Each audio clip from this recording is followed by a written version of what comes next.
this page, I will discuss about how it changed the life of those who have the Alzheimer's disease, and also I will discuss about how to reduce the risk of Alzheimer's disease and other dementia. Alzheimer's disease is a brain disorder slowly destroys memory, thinking skill, and eventually the ability to carry out the simplest tasks. So when we look to this chart, the Alzheimer's disease took 16% of the disease in Malaysia. It means the Alzheimer's disease is very dangerous and popular among Malaysia. So how the Alzheimer's disease affect the brain?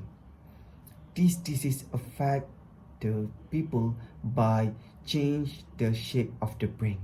Change in the brain may begin a decade or more before symptoms appear. During this early stage of the Alzheimer's disease, toxic changes are taking place in the brain, including the abnormal build-up of protein that form amyloid plaque, and also tongue tonsills, which is it disrupt both internal and external neuron function. In this case, it causes the healthy neuron to stop functioning, lost connection with other neuron, and die. There are three stages of the Alzheimer's disease, which is mild Alzheimer's disease, moderate Alzheimer's disease, and severe Alzheimer's disease. So we go to the first stage, which is mild Alzheimer's disease stage. As the Alzheimer's worsen, people experience greater memory loss and other cognitive difficulties. In this case, problems can include wandering and getting lost, trouble to handle money and paying bills, repeating questions taking longer to complete normal daily tasks, and also personal and behavior changes. In this stage also, people are often diagnosed. So we go to the next stage, which is moderate Alzheimer's disease. In this stage, damage occur in area of the brain that control language, reasoning, conscious thought, and sensory processing, such as the ability to correctly detect smell and sound. So in this case, it causes memory to loss, confusion, grows, and people begin to have a problem to recognize family and friends.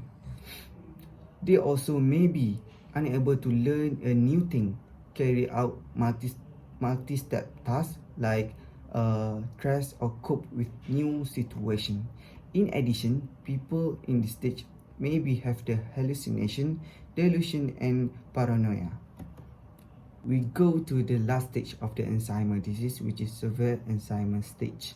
Ultimately, plaque and tonsills spread throughout the brain, and the brain tissue shrinks significantly. So when we look to this picture, you can imagine the difference between the normal brain and Alzheimer's brain. The normal brain is more bigger than the Alzheimer's brain.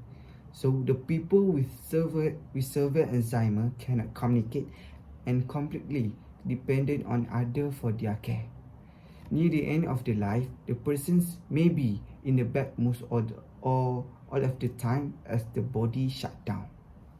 So now, we will discuss about how to reduce the risk of the Alzheimer's disease or other dementia. Although getting older is the bigger risk factor for dementia, evidence shows there are things that you can do to reduce your own risk. For example, you can keep active by doing the physical activity. Physical activity is the best way to reduce your risk of dementia. It's good for your heart, circulation, weight, and mental well-being. Even you might find it difficult to start being more physically active or worry it means doing an activity that you don't enjoy, it is important to find activity that work for you. You might find it helpful to start with a small amount of activity and then build up gradually.